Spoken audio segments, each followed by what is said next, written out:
Dear students, in this lecture we have to study about the calculus.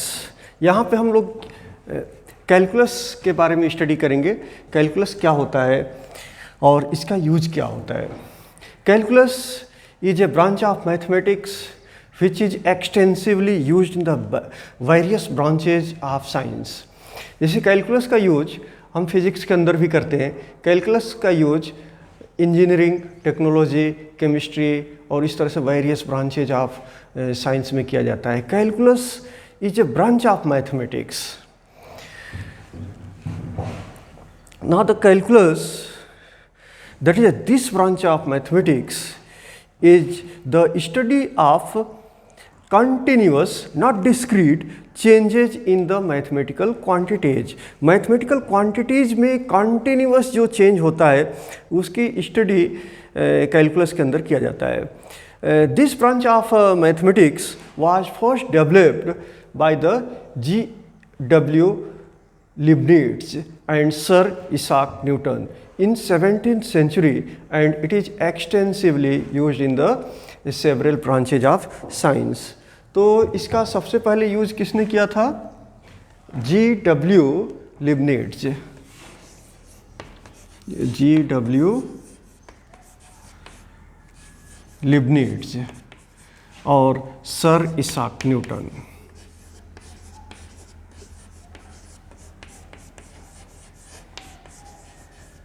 Sir Isaac Newton का तो नाम तकरीबन सभी लोग जानते ही हैं और G.W. लिबनिट्ज़ का भी नाम जानते हैं. इन लोगों ने ही इसका सबसे पहले यूज किया था और इसका सबसे पहले जब यूज किया गया तो तकरीबन वो 17th सेंचुरी में किया गया.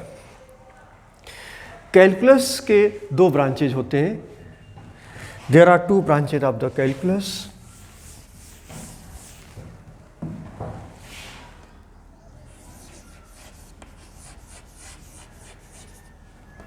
One is the differential calculus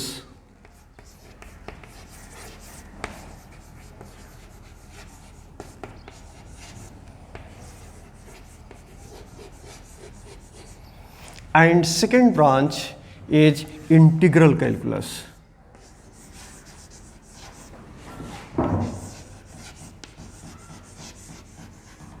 तो ये कैलकुलस की डिटेल स्टडी आप मैथमेटिक्स के अंदर करेंगे, लेकिन फिज़िक्स में हम लोग क्या करेंगे?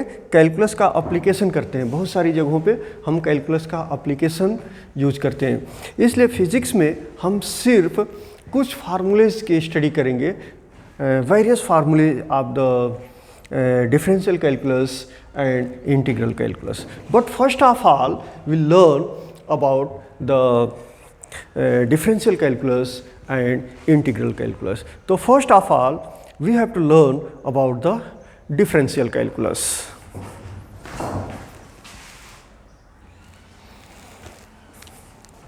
Now let me study about the differential calculus. Now consider a function y is equal to fx. It is clear that y is equal to fx. यह एक फंक्शन है. तो here this function is related with the x. So therefore here x is the independent variable. Independent variable.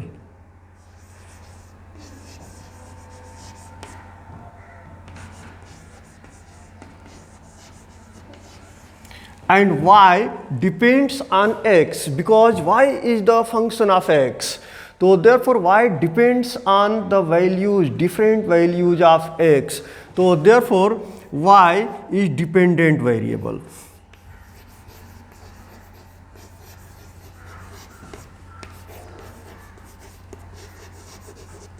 तो हमने यहाँ पे consider किया एक function y is equal to F X. अब यह जो फंक्शन है y की वैल्यू x के ऊपर डिपेंड करता है, जबकि x की वैल्यू किसी दूसरे पे डिपेंड नहीं करता है. तो x क्या हो गया? इंडिपेंडेंट वेरिएबल हो गया और y डिपेंडेंट वेरिएबल हो गया. तो इस तरह से आप मान लीजिए कि x डिस्प्लेसमेंट है और y वेलोसिटी है। तो y मतलब वेलोसिटी डिस्प्लेसमेंट के ऊपर डिपेंड करेगा, तो यहाँ पे जो डिस्प्लेसमेंट होगा वह इंडिपेंडेंट वेरिएबल होगा और y is the velocity, therefore y is the dependent variable.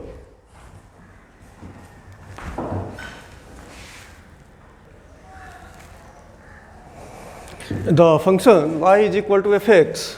Now draw a curve of y versus x. y का x के साथ वेरिएशन के लिए हम एक ग्राफ ड्रा करेंगे and we will find the variation, we will get a curve that is gives the variation of x versus y. तो now taking 2 points A and B on this curve. ये जो curve हमने draw किया, और curve हमने किसके बीच draw किया, हमारा फंक्शन है y is equal to F x. तो x और y में हम एक ग्राफ प्लॉट करेंगे और उस ग्राफ से जो हमें कर्व मिला है वो ये कर्व है।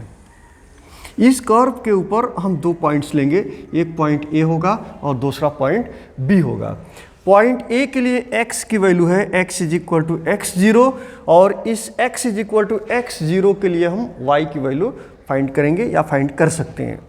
इसी तरह से दूसरा पॉइंट हमारा है B और B के लिए x की वैल्यू है x plus delta x, sorry x0 plus delta x। तो इसके x वैल्यू से हम y की वैल्यू फाइंड कर सकते हैं।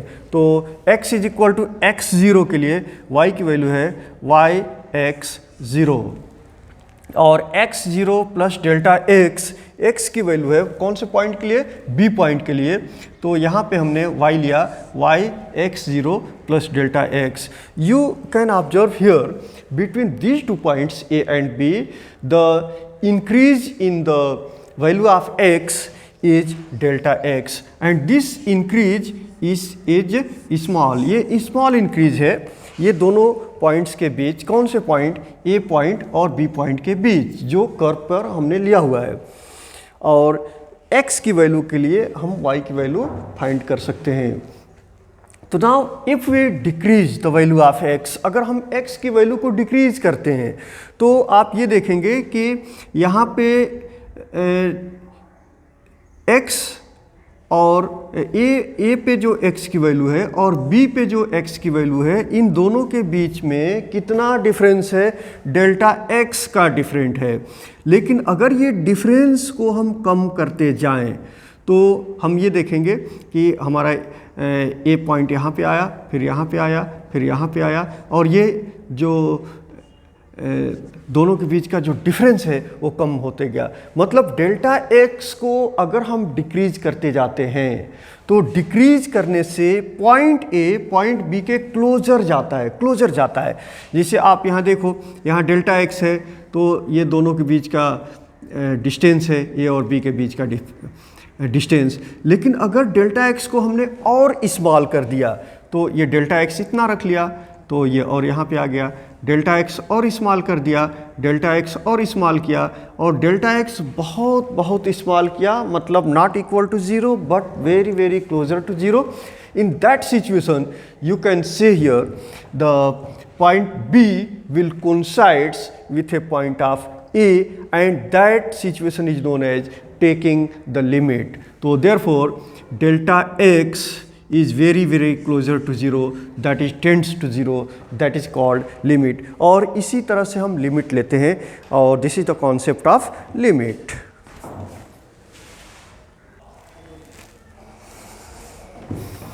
नाउ जब फंक्शन हमने ड्रा किया था y is equal to F x, तो x और y के बीच जब ग्राफ ड्रा किया तो ये कर्व मिला।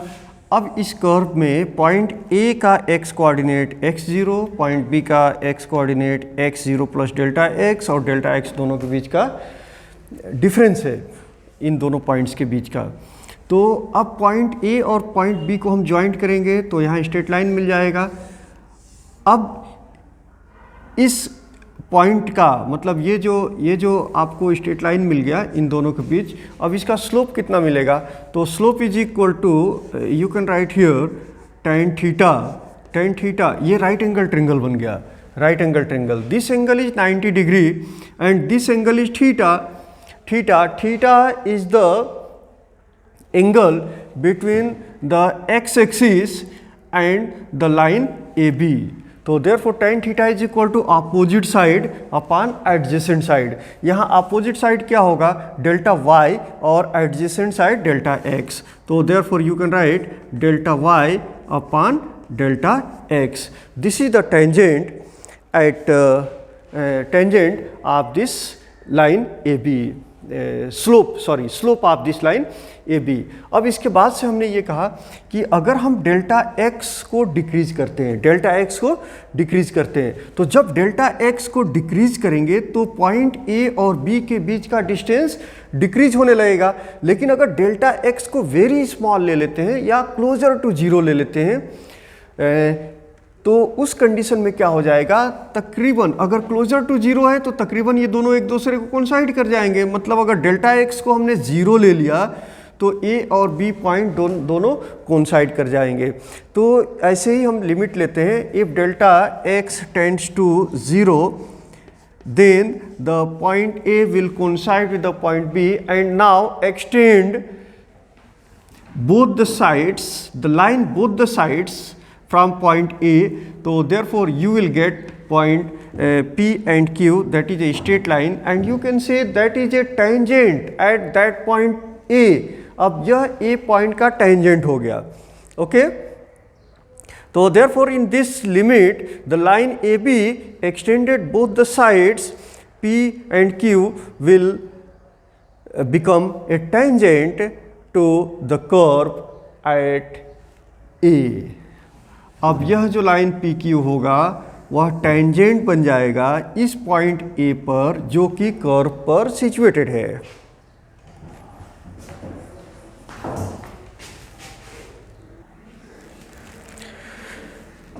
Therefore when we take the limit, मतलब delta x tends to zero ले लिया. जब हमने लिमिट लिया तो हमारे दोनों ही क्वांटिटी डेल्टा x और डेल्टा y ये दोनों क्या हो गए, ज़ीरो हो गए. ग्राफ से आपने देखा कि जब a और b दोनों कोइंसाइड करेंगे तो डेल्टा x और डेल्टा y दोनों क्या हो जाएंगे, ज़ीरो हो जाएंगे. तो टू ज़ीरो क्वांटिटी का जो रेशियो होता है वो ज़ीरो नहीं होता है. जबकि यहाँ पे हमारा जो टेंजेंट मिला था वो कितना मिला था, delta y upon delta x, delta y upon delta x. तो डेल्टा y ज़ीरो हो गया और डेल्टा x ज़ीरो हो गया. तो ये 0/0 के फॉर्म में आ गया और इसकी जो वैल्यू होगी वो ज़ीरो नहीं होगी. ये क्या होगा, this will be the tangent, this will be the slope of the tangent which is drawn at that point A. और यहाँ पे टेंजेंट क्या मिला, पी क्यू मिला. तो इस टेंजेंट का स्लोप होगा ये, जो कि रिप्रेजेंट किया जाएगा delta y upon delta x से. तो इसको हम रिप्रेजेंट कैसे करेंगे, limit of delta x tends to zero, delta y upon delta x, and this represents the slope of the tangent at that point A, and slope of the tangent is tangent at a point is represented by PQ, and this is the slope of this tangent. Okay, this is the slope of this tangent which is drawn on the curve at point A. So therefore it can be expressed like this, dy upon dx, dy upon dx at x is equal to x0. So now try to understand, try to learn this point again. समझने की कोशिश कीजिए कि जब हम delta x की value zero ले लेंगे, मतलब जब हम लिमिट ले लेंगे, लिमिट लेने का मतलब कि डेल्टा x इतना स्मॉल करेंगे कि वह x ज़ीरो के क्लोज़र चला जाता है, मतलब टेंड्स टू ज़ीरो हो जाता है. तो ऐसी सिचुएशन में डेल्टा x और डेल्टा y दोनों ज़ीरो के क्लोज़र हो जाते हैं, मतलब डेल्टा x भी ज़ीरो हो जाएगा, डेल्टा y भी ज़ीरो हो जाएगा. और 0/0 ये वैल्यू 0/0 ये वैल्यू ज़ीरो नहीं होगी, कुछ और आएगा.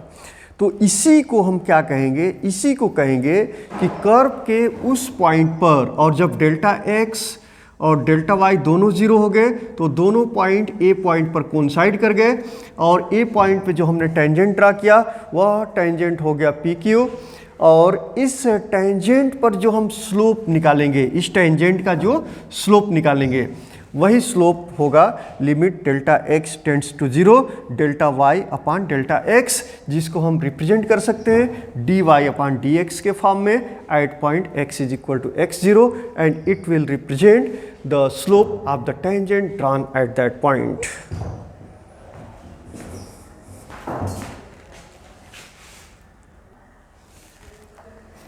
Therefore, dy by dx at subscript x is equal to x0 is equal to limit of delta x tends to 0, and this will be y plus delta y minus y upon delta x. So therefore you can write, because you know that y is equal to fx, y की जगह पे हम क्या लिख सकते हैं, fx लिख सकते हैं. तो dfx upon dx और सबस्क्रिप्ट कितना हो जाएगा x0, because the value of x is equal to x0 for this one, equal to limit of delta x tends to 0 equal to fx0 plus delta x minus fx0 upon delta x. Now if we drop the subscript x0, तो therefore it will be, हम इसको कैसे लिख सकते हैं, it may be written as dy upon dx is equal to, limit ले लेंगे, that is a limit of delta x tends to 0,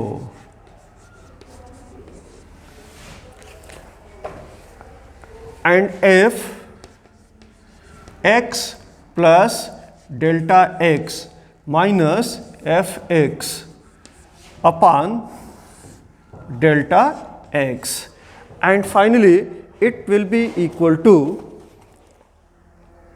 dfx upon dx, dfx upon dx. You know that y is equal to fx, that is y is the function of x, and x is the independent variable and y is the dependent variable.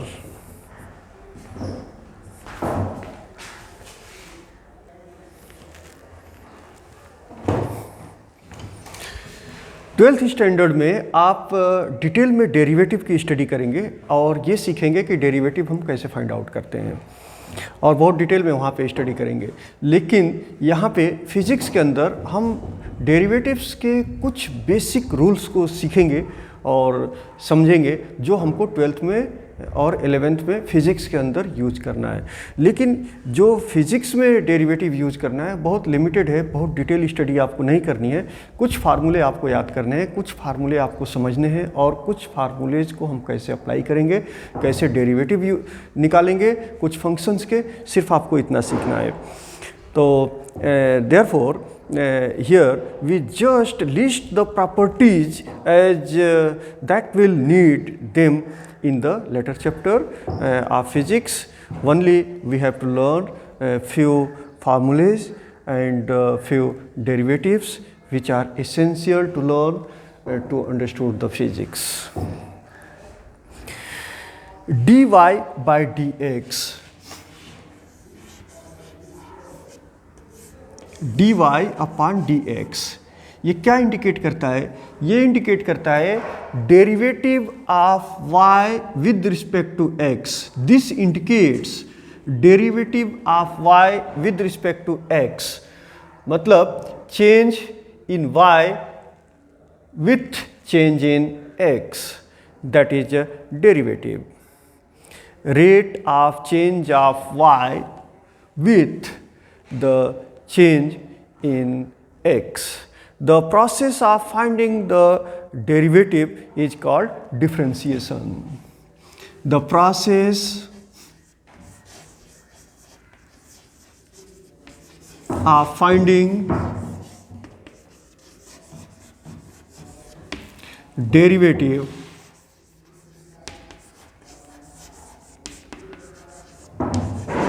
is called differentiation.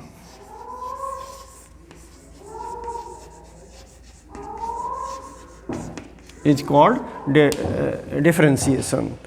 Okay, the process of finding derivative is called differentiation.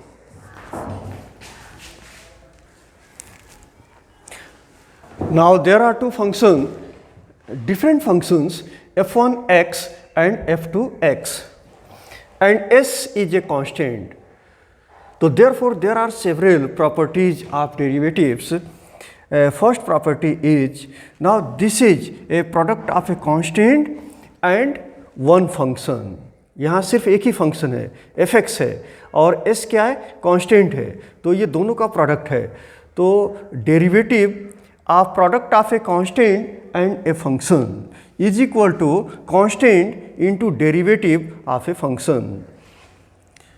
तो इसको हम ऐसे लिखेंगे mathematically, d s f x upon D x. यहाँ s क्या है, constant है, और एफ एक्स फंक्शन है, और इस फंक्शन का, इस मतलब इस प्रोडक्ट का एस एफ एक्स का डेरिवेटिव हमें निकालना है एक्स के रिस्पेक्ट से. तो this will be equal to s into d F x upon D x, means this is the derivative of the function with respect to x. Now sum of two functions, एक function है f1x और दूसरा function है f2x. इन दोनों के सम का derivative कितना होगा, इसको हम मैथमेटिकली कैसे लिखेंगे, d f1x plus f2x upon dx, means derivative of f1x plus f2x with respect to x is equal to derivative of first function plus derivative of the second function. Now third property is derivative of product of two function. एक function है f1x और दूसरा function है f2x. तो हमको इस product का derivative निकालना है. तो इसका डेरिवेटिव क्या होगा, first function into derivative of second function plus second function into derivative of the first function.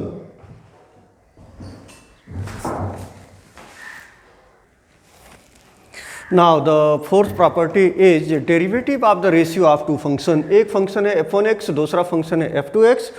तो इन दोनों के रेशियो का जो डेरिवेटिव होगा वो कितना होगा. तो therefore that will be equal to 1 upon second function into derivative of first function minus derivative of first function upon f2x square and into derivative of second function. If x depends on time, that is another variable t. t यहाँ पे दूसरा variable है, x variable तो है ही है, इसके साथ t एक वेरिएबल है. तो इसके लिए हम डेरिवेटिव कैसे निकालते हैं, derivative of the function with respect to T, not with respect to X. तो this will be equal to derivative of the function with respect to X into D X upon D T. जिसे आप यहाँ देखेंगे कि actually अगर यहाँ पे t है तो D F x upon D T होगा, D F x upon D T होगा, लेकिन इसको हमने चेंज कर दिया, D F x upon D X into D X upon D T. तो डी एक्स से डी एक्स कैंसिल होता है और ये होगा क्या, D F x upon D T. इसको ऐसे समझ सकते हैं कि इसको थोड़ा रीअरेंज कर दिया गया है. तो इस तरह से हम लोग रीअरेंज करके derivative if there is a function which depends on other variable than that of the function. So in that situation you can find the derivative like this. This is another property. And sixth property is derivative of this function, that is derivative of f g x is equal to f dash g x into g dash x, where f dash g x is equal to df upon dg, means it is a derivative of f with respect to g. And you can write dy upon dx, means derivative of y with respect to x is equal to dy upon dv into dv upon dx.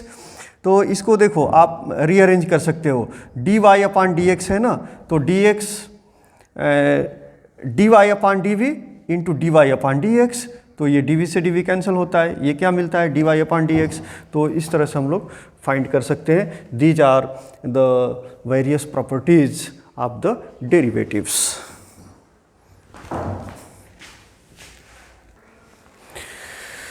Now the derivatives of some simple functions of x, ये बहुत useful है। Physics के अंदर ज़्यादातर इन functions का use किया जाता है। तो मैथमेटिक्स में तो हमको पूरा डेराइव करना रहता है, लेकिन फिजिक्स में हमको पूरे डेरिवेशन की ज़रूरत नहीं रहती है, हम सिर्फ फार्मूले का यूज करते हैं। तो जहाँ पर भी डेरिवेटिव निकालना रहेगा तो ये जो फार्मूले लिखे गए हैं ब्लैक बोर्ड के ऊपर, these are very very useful for the physics. इनके डेरिवेशन की आपको ज़रूरत नहीं है, आप सिर्फ इन फार्मूले को याद करेंगे और उन फार्मूले को हम कैसे अप्लाई करेंगे, डेरिवेटिव हम कैसे निकालेंगे, सिर्फ हमको इतना सीखना है। तो ये सभी के सभी सिंपल फार्मूलेज हैं जो डेरिवेटिव्स के लिए यूज किए जाते हैं। Number 1, derivative of x to the power n, derivative of x to the power n with respect to x is equal to nx to the power n-1। जिसे मान लीजिए कि हमको एक फंक्शन दिया गया है x टू द पावर 24, इसका डेरिवेटिव आपको निकालना है x के रिस्पेक्ट से। तो इसको हम ऐसे लिखेंगे, derivative of x to the power 24। तो this will be equal to, according to that formula, nx to the power n-1 मतलब 24, x टू द पावर 24 - 1 मतलब 23। ये हमारा डेरिवेटिव आ गया। जैसे मान लीजिए कि y का पावर 2 दिया गया है, मतलब y², इसका डेरिवेटिव निकालना है, लेकिन किसके रिस्पेक्ट से, y के रिस्पेक्ट से निकालना है। तो इसको हम ऐसे लिखेंगे, derivative of y with respect, derivative of y² with respect to y, and this will be equal to 2y to the power 2 - 1 मतलब 1। तो इस तरह से हम इस फार्मूले का यूज करते हैं और डेरिवेटिव फाइंड करते हैं।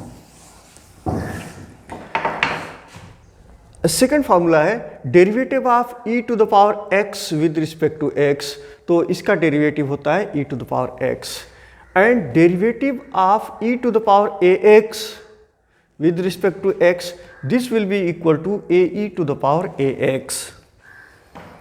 Derivative of log x is equal to 1 upon x, derivative of sine x is equal to cos x।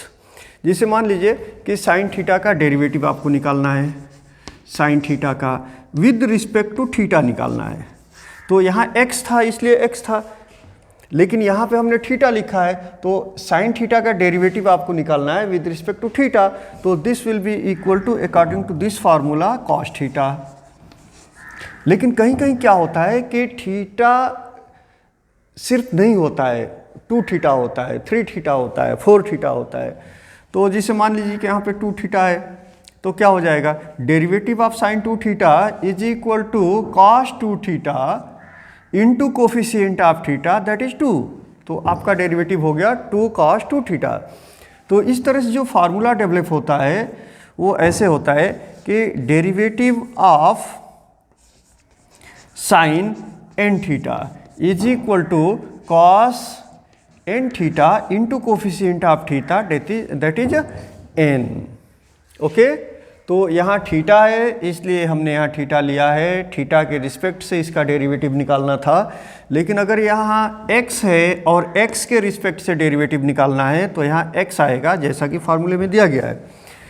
Okay, जैसे मान लीजिए कि derivative of sine nx with respect to x, तो क्या हो जाएगा, this will be equal to cos nx into coefficient of n, coefficient of x that is n। तो in this way you can find the derivative of various sine functions. Derivative of cos x with respect to x, this is equal to minus sine x। और वैसे ही अगर मान लीजिए यहाँ पे n होता तो क्या लिखते, minus sine nx into n। Okay, derivative of cos nx ये कितना हो जाएगा, cos का माइनस साइन होता है तो therefore minus n sine nx, और थीटा है, थीटा के रिस्पेक्ट से निकालना है तो सेम फार्मूला अप्लाई करेंगे। Okay, derivative of tan x with respect to x is equal to sec square x. Derivative of cot x with respect to x is equal to minus cosec square x. Derivative of sec x with respect to x is equal to tan x sec x. Derivative of cosec x with respect to x is equal to minus cosec x cot x. तो ये जितने फार्मूले दिए गए हैं ये बहुत ही useful फार्मूले हैं, सभी फार्मूले को याद रखना चाहिए, इसलिए कि बगैर फार्मूले के आप डेरिवेटिव नहीं निकाल सकते हैं। और फिज़िक्स के अंदर हमको सिर्फ एप्लीकेशन करना है, तो कुछ जो यूजफुल फार्मूले थे वो आपको दे दिया गया, और ये फार्मूले आपके लिए सफिशिएंट होंगे 11th और 12th दोनों के लिए फिज़िक्स में डेरिवेटिव निकालने के लिए। Okay, now the next content, remaining content of this topic will be in the next lecture. Thank you.